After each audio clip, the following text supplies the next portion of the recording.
Are you thinking of buying a limited company? It can be a smart move if you do it right. But I'm telling you now, this is not about signing a check and walking into your new enterprise. There are layers to this, and if you skip the homework, it could seriously backfire. So let's run through what you need to know before buying a limited company.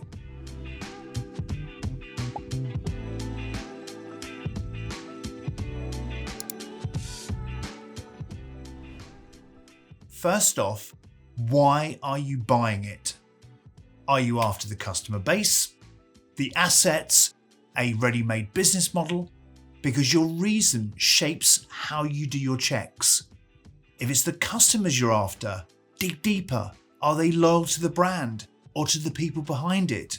Will they stick around after the handover? Or will they vanish the second the founder leaves? If it's assets like stock, vehicles, equipment or property, make sure they're properly valued and in good condition. Are you inheriting high-performing tools or a load of outdated processes that need replacing in 6 months? Ask for inventory reports, condition assessments, and any outstanding finance tied to them is super important. Next, dig into the company's history. Get the financials, all of them, profit and loss, tax returns, confirmation statements, the lot. Look at trends. If profits jump all over the place or there are debts piling up, that's a red flag, a huge one. Remember to make sure they're not under investigation or dealing with legal issues. Legal issues can be put to one side if you account for them, and you need to get some honesty from the person you're buying the business from. Say, for example, a client complaint and that client has rights to get compensation, say for a maximum of £50,000. It will be a shocker to find that out after you've bought it. But with this information, you can take £50,000 off the price quite legitimately with the buyer. Now, let's talk about valuation. Don't take their word for it. Get a professional involved, someone who knows how to value both tangible stuff like equipment and the intangibles, like the goodwill, trademarks, and any software that has been built. Honestly, some of the biggest mistakes I've seen made are from people overpaying based on future potential that never arrives. I mean, you see it all the time in the news, these huge multi-billion pound deals that fall flat afterwards because the whole rollout has gone completely wrong and the delivery just hasn't lived up to all the expectations. Do your due diligence. You need to know what you're actually buying. And as I've just said, it's called the DD, the due diligence exercise. Check contracts, suppliers, legal disputes, we've been through that, employer obligations, the whole picture. Think of this as a full MOT on the business. Miss something here, and again, it could cost you big later on. Now, when you're ready to negotiate, of course, don't be shy.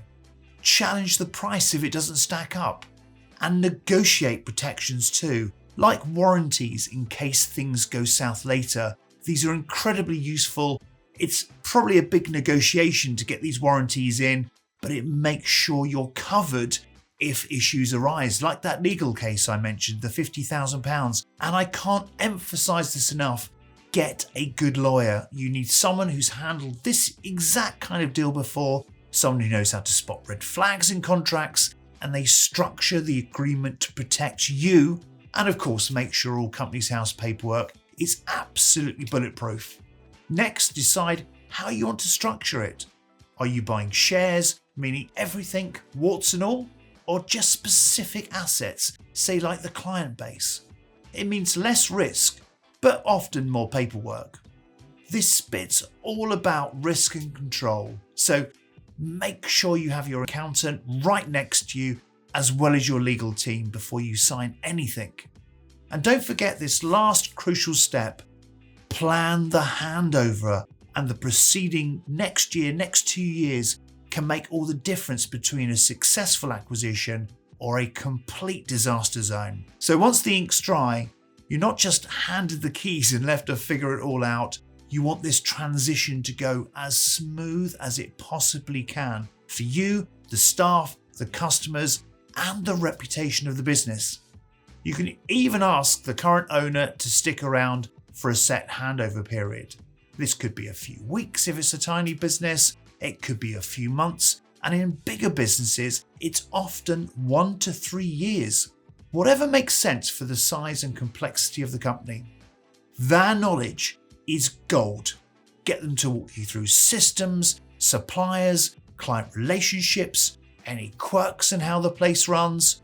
Also want proper introductions, not just a name and an email. Meet the key customers, talk to long-standing staff, reassure everyone that it's business as usual, or you have great plans for the business and it's going to be so much better. How you handle this early stage can make or break your first year. Remember, buying a limited company isn't just about seizing an opportunity, it's about understanding what you're getting into, doing your checks properly, and setting yourself up to hit the ground running. Take your time, and it's perfectly fine for some deals to take 6 to 9 months or more.